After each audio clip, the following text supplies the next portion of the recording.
This is episode 2 of Trash Talk. You can find me at Alonzo Junk Movers, on Instagram, on Facebook, soon to come TikTok, stuff like that. YouTube. Yeah. Mr. Augie Dogie on Instagram. I'm Augie Dogie. He's Augie Dogie. So last week we talked about how Alonzo Junk Movers came about. This week I was gonna find it. I really wanted to talk about your story. Okay. Your story I know is an interesting one. I honestly don't even know the whole thing about it. I know just bits and pieces from what my sister told me and stuff like that. Yeah. By the way, my nephew. People want to know. Yeah. Yeah. Who are you? To me. Okay. Yeah. I'm. Well, my nephew. He's my husband. My sister had a baby with him. Yeah. He was pregnant, and it was just a big deal. My nephew, that's his dad. Yeah, and that's. Yeah. Remember who's talking about it when it was so damn confusing for them? Yes, the homeowner. That homeowner. She's like, "You're his. Oh my goodness. His baby," and I go, "No." Yeah. I go, "That's my sister." Oh, and then I kept on trying to confuse her more. I was like, "Yeah, no, his aunt. No, he's the aunt." And she's like, "Huh?"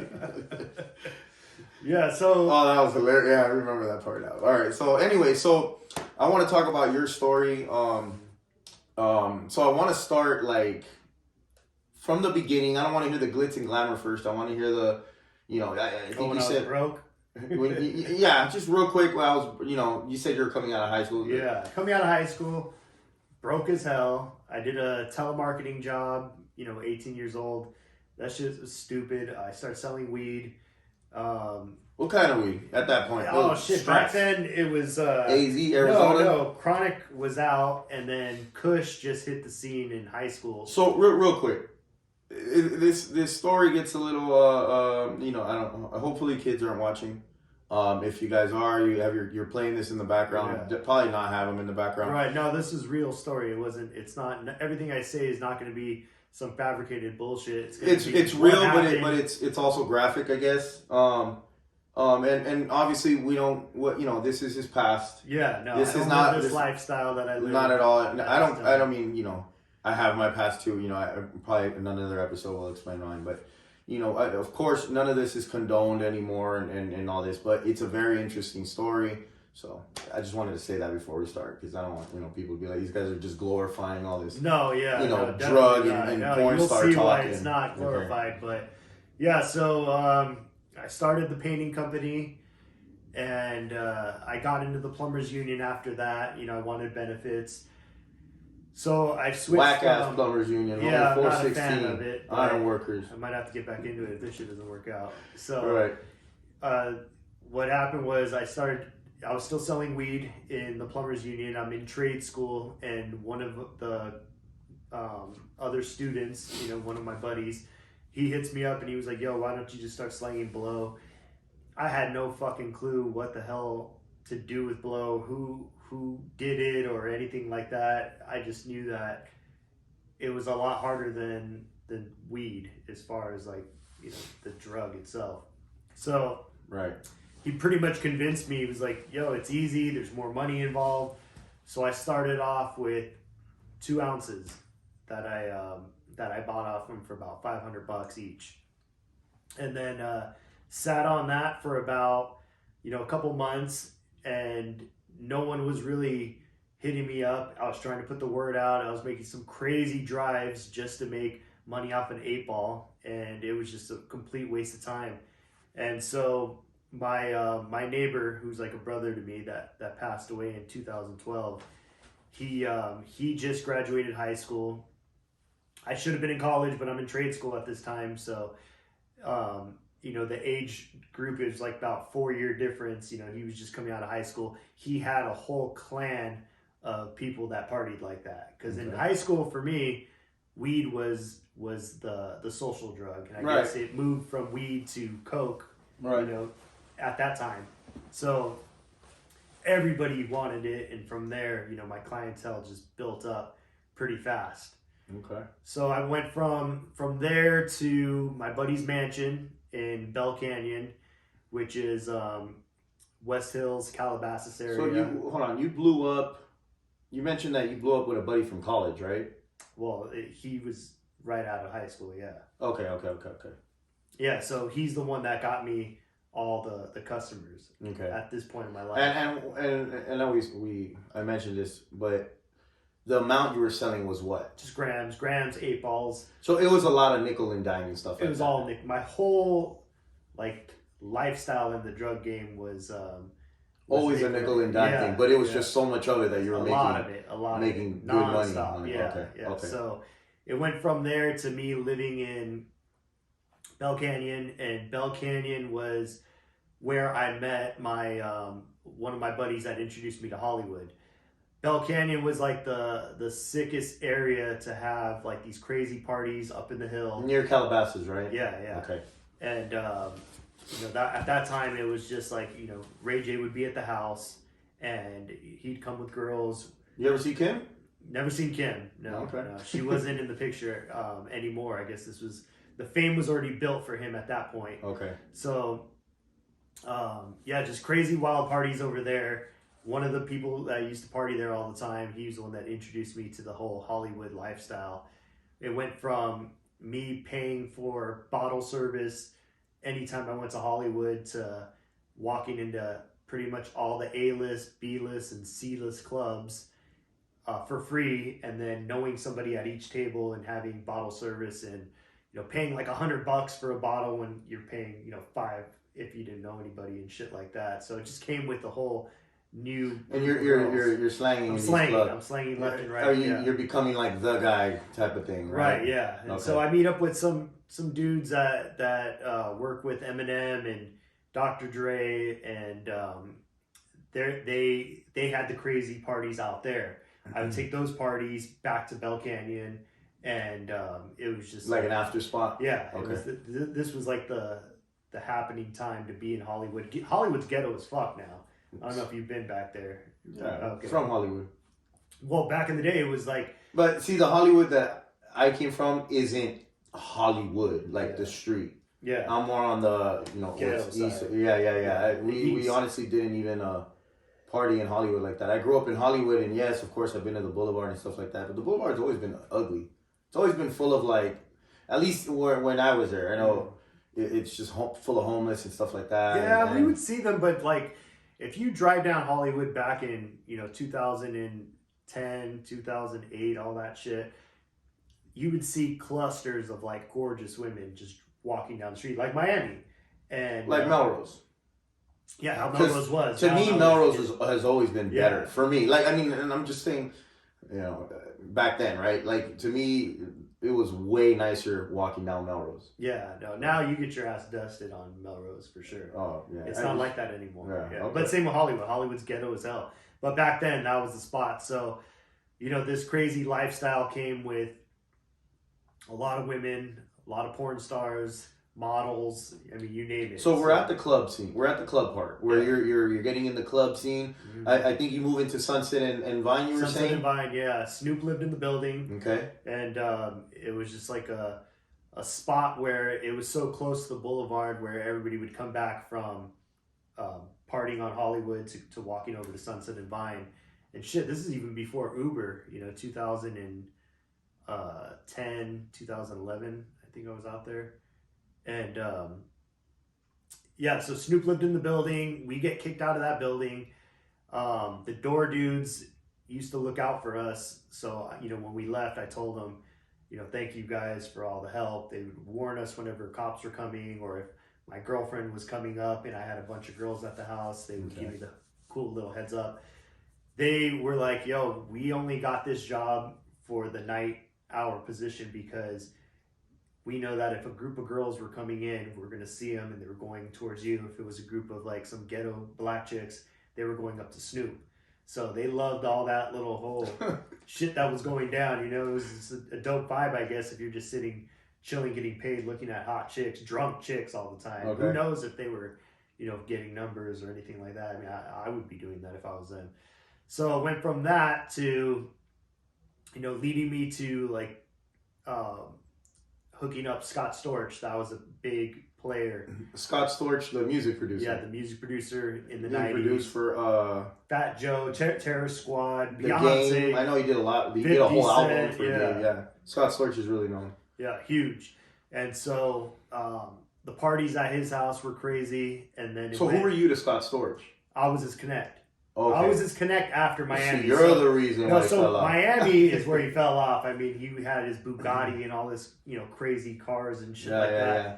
Hollywood, he has like a Netflix special out of his comeback right now, I believe. I think he's sober now. Yeah, he's sober. So it's like he explains. I want to say it's Netflix or some platform like that, but he explains all the partying of the time that he did, and he was like out there, and then I guess now he's sober and trying to come back into producing and stuff like that. But he's a talented ass dude. So we'd be over there and he'd bust out and start playing all his beats like live, and all the girls would be like, "Oh shit, that's him. That's the guy that does it." And right, so Suge Knight lived about 3 doors down from him, so he'd be over there every night. So it'd be me, Suge, Scott, and a bunch of bitches. Whatever I had. By bitches, you mean women? Yeah, women. Yeah. Oh, okay. We don't condone that. We don't condone that on this platform. Yeah. That's what it was back then. That's what they were. That was the common term. Okay. So, the parties were just nonstop. I went from there to where did I go? I lived in Florida for about a year. And then this is after Scott Storch? I think this was like right around the same time before. What made you go out there? I just broke up with one of my porn chicks, and I guess I was just like, you know what, fuck this place. I just want to go. So you were always around porn stars? Yeah, because that's what I wanted. I wanted to be around. You wanted that lifestyle. Yeah, I wanted it. I wanted it, and so Fort Myers is where I lived up in Florida. It was a bust, just dry ass city. Nothing going on, no porn stars, no models or anything like that. It wasn't my cup of tea.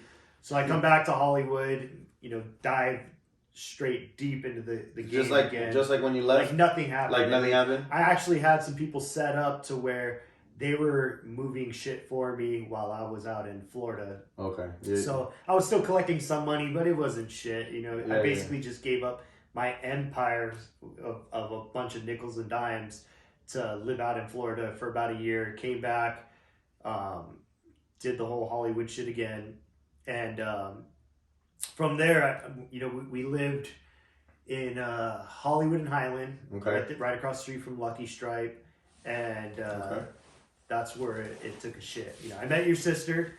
Whoa, easy. That's not where it took a shit, but. I gave up all I'm gonna tell her to watch. I gave up all the shit for her. I started slowing down. I kicked all the hose, off the curb. Hose? What are holes? Holes in my socks. Oh, okay. Hold on. Because the story from what I got from my sister was that you were slanging a lot to the Love and Hip Hop crowd. The Love and Hip Hop Hollywood crowd. So and I used to watch it with Adriana. Yeah, Love and Hip Hop wasn't even out when I got popped. Like Hazel. Yeah. Tierra Marie. We were like super into. They lived in the building. Tierra Marie. Yeah. That's Ray J's. Is that Ray ex? J's? Yeah. Oh, okay. It was. Yeah, I didn't know she was in that movie with Little Bow Wow, where he comes up on all that money. Okay, I don't know. You haven't seen it? Like Mike? No, I don't even know. I wouldn't even know if you said the name, but it was a cool movie. Okay. Yeah, they lived in the building. They were in the party scene. Okay. And Tierra Marie is a singer. She's an R&B singer. Yeah. And she was she's in Love and Hip Hop, and she knows was with Ray J. Okay. And they were gonna be together, and I think this is crazy that I know. Adriana made me watch it. I swear. Sure. Yeah. So then he got with Princess. I don't know if you know Princess. Do you know Yeah. Okay. Yeah. So that's them. And then Hazel E. So I remember my sister telling me, he knows all the Love and Hip Hop people, and I was like, okay. Yeah, a lot of them actually I'd bump into, but Ray J was always at my buddy's house when I lived over there in Bell Canyon, so I got to know him there, but we didn't kick it like that. What about Chris Brown? Okay, so Chris Brown, I never met him. Am I pushing the story too fast? I'll swear. No, well, there's no real story to that. Okay. My neighbor, he was some grimy dude. He used to always borrow the strap all the time whenever he needed to come up on somebody. Your strap on? My strap on. Okay. So he comes back one day and he's like, "Yo, I got this this watch. It was a Audemars." And he's like, "I just jacked Chris Brown and his DJ." Yeah. And so he goes, "Shoot me." I forgot what it was, like $1,200. Okay. And I was like, "Man, I don't even know if this shit's real or whatnot." And he's like, "Well, you want it?" He's like, "It's from them." And I was like, "You know what? I doubt that these dudes are rocking some fake shit." So right. I was like, "Yo, I'll give you a G for it." And he hits me back and he's like, "Well, I just sold it and the dude paid $1,800 for it." And I was like, fuck, now it started eating at me. I was like, "Dude, here's 2 G's. Yeah. And so he came back and he's like, "Here you go, bro." I took it to my watch dude and guy was like, "Yo, the diamonds on this shit's over 10 grand. Wow. And so I was like, "Okay, cool, whatever." So yeah, that's the whole Chris Brown story. Other than that, okay, I never met the dude. All right, so anyway, we're at your Meet Gabby. Let me check if this thing's recording. Oh yeah, we're still on. We're good. Cool. Yeah. We had a technical difficulty. You know, we actually recorded this one way all the way through, and then it wasn't recorded. Anyways, so you're at you meet Gabby. Okay, you're trying to slow down. My homeboy Drayson, he works at this bar called Secret, which is our little hangout spot. Yeah. Wait, Secret is the hookah, right? Hookah spot, yeah. Yeah, I know that spot. I used to go there a lot. That's not in Hollywood. That's in near Beverly Center. No, dude. It's no. Yes. Okay. Yeah, so he would come by with 2 girls every night. Every night, always 2 girls for some weird reason. Never 3s, always fucking 2. No matter if I had a group of girls at the house or a bunch of dudes, like homeboys that we're kicking it with, it was always just 2 girls. Okay. So he had it to where it was his pick, and you know, I'd take the other one that he didn't want just because they were his girls. So your sister was his pick. What? And I guess he was talking to her first, but I was like, you know what, I'm gonna hit her up. You know, green eyes.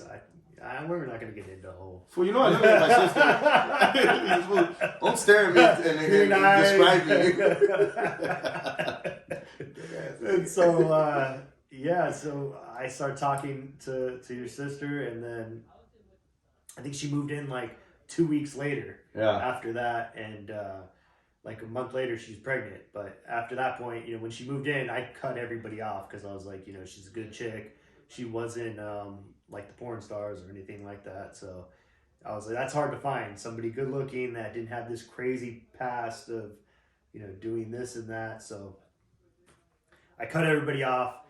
Get serious with her. I start slowing down, and then I get the knock on the door, and this lady comes up to the door, and she goes, "Hey, do you drive the silver BMW?" No. And I was like, "Yeah, what's up?" And she goes, "I just hit your car in the parking garage," and I was like, "Oh fuck!" And I was just about to serve somebody, and so I had half a brick in the kitchen because the dude was complaining, and he was talking about how the shit from last time wasn't as good as the shit from the other time, and I was like, bro, it's the same shit.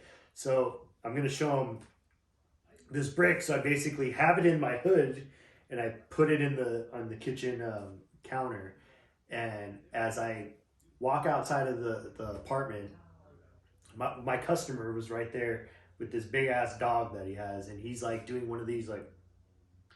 And I was like, "Hey, bro, I'll be right back." And he just like looks away because he sees that there's 2 dudes that are right there. Something's going on. And he's like, you know, trying to tip me off without saying anything. And so at that point, I go inside the elevator, and those 2 dudes just walk right in. And that was it. FBI. And then downstairs was a DEA. And they were surrounded my car, and they're like, we know you got all this weight and this and that. And that was it. I got hit with fucking 10 years. No way. For that shit. set up by a homeboy. Damn. So what homeboy was this? How did that work? So somebody I knew from the music industry, some piece of shit that I thought was a solid dude. He ended up I'm assuming got caught flipping something out in another state, sending it, got caught, immediately started cooperating, wore the fucking glasses with the like those new Ray-Ban glasses that have the camera on it. No way. Yeah. I saw all the videos. I saw all the discovery. Yeah, you gotta show, fucker had everything. No way. His dumbass takes off the glasses, puts it on the shit on the counter, and it's facing him. So I see exactly. I already knew who it was because he got me set up on a meth deal, and I never sold meth in my life except to him. And meth carries 10 years. Yeah. For what is it? Anything over an ounce or some shit like that. The mandatory minimum 10 years unless you start singing like a bird. So I got 10 years. Wow. Yeah. How long ago were you out now? How long you been out? It's been 2 years. 2 years? Yeah. Man, that flew by. Well, 2 years since I got out of prison, but I was still in the halfway house. So it's been about a year. Oh, and a that's half. right. You were in a halfway house. Yeah, I forgot about that. House. Yeah, that's right. How long did you do at halfway house? Like 4 or 5 months or some shit like that. It wasn't that bad. But it was just like prison. You know, we're locked down in there. COVID hit, and we're just stuck. Crazy. So that's all the past. That's how I came about, and you know, I missed Carter's whole life. Other than my family would bring him up every Friday. You know, they would. Well, I wouldn't say his whole life. That's. Well, I mean, his whole. I only saw him in visit room. I didn't get to like. Yeah, but Carter's 7. Yeah. You're here now. Up until now, yeah. So I mean, you know. Yeah, it was a big hit. You know, that hurt the most, and that made me realize. I was like, "Fuck, what the fuck was I doing?" But before that, Gabby was 3 months pregnant when I got locked up, and I lived this crazy ass lifestyle. And when I got out, I was like, oh shit, like now I got a little boy, 6 years old. He was about to be 7 at the time. And all you know is pretty much that lifestyle. That's it, yeah. So this has all been a crazy ass, like, bite out of humble pie. It humbles you down, especially when you go from making a shit ton of money to boom, back at mom and dad's house. Yeah. That shit's not cool. No, yeah, but But yeah, I wasn't living this right lifestyle, and that's the repercussions that come with dealing. There's 2 ways. It was either jail time or getting smoked, and I'm glad that I'm still here. Yeah. And so we'll see how shit goes now. With everything, I'm definitely not ever going back to that life again. There's so much people that I hurt from being locked up where I feel guilty about it. Right. Yeah. But yeah, so that's where we're at now. Today I got the Alonzo Junk Movers. Got blessed. Got blessed today. That's what happened. I feel like when Jay-Z or Dame Dash gave Kanye the fucking Rockefeller chain. That's how I feel right now. And that's exactly how you should feel. That's exactly. Man, crazy episode. Crazy story. Wow. Yeah, it's a lot. It's crazy. Yeah, you didn't even know the whole story. No, I didn't. I didn't know. I knew bits and pieces. I remember when I know there was like a lot of porn star talk. Yeah. Even kind of like when you came out, when you got out, you kind of a little bit still wanted to get back into what you knew, right? Well, I studied a lot about marketing and business and shit like that, so I try to do the whole OnlyFans. Well, that's what you did inside. You read a lot. Yeah, I read a lot of fucking books. Right. I mean, it was just nonstop. It was either reading or getting involved in politics and all that crap. Yeah. And that wasn't me. I'm not a gangbanger or anything like that. Right. But you're in prison. You gotta fall in line with the program. Yeah. And so, to keep out of trouble, I just read and read and read and. So you try to implement that with what you knew before, and then add like a business to it, and that's where we're at now. That shit, so much shit's changed. Back in the day, you could make money off of porn, shooting, throwing it on a website. Now that OnlyFans took over, it's just a different dynamic, and right, it's different. girls don't need a studio to make money now. Back in the day, that's how, if you wanted to make some money, they were lowballing the shit out of porn stars, and the studios were making all the money. Right. Okay. That's not the case anymore. So OnlyFans is now the It's the new porn game. Yeah, it's OnlyFans. Yeah. Crazy. So that's about it. Yeah. All right. Well, thank you for your story there. Like we said, this is the past. It isn't now. Right now, we're aiming for bigger, better things that are more family oriented and wholesome and stuff like that. And you know, obviously, when we're kids, we make stupid decisions. We'll see what episode I can tell my story on. You know, mine's really long because I mean I was a knucklehead since high school or maybe even before. It's long. Yeah, thank you for tuning in. Alonzo Junk Movers, you know, Instagram, Facebook, soon to come TikTok, all that stuff. Nah, no TikTok for me. No, I'm saying Augie Dogie. Augie Dogie, Mr. Augie Mr. Dogie, Augie Dogie on Instagram. Check that out. You see a bunch of shit about my son, my new life. All right, brother.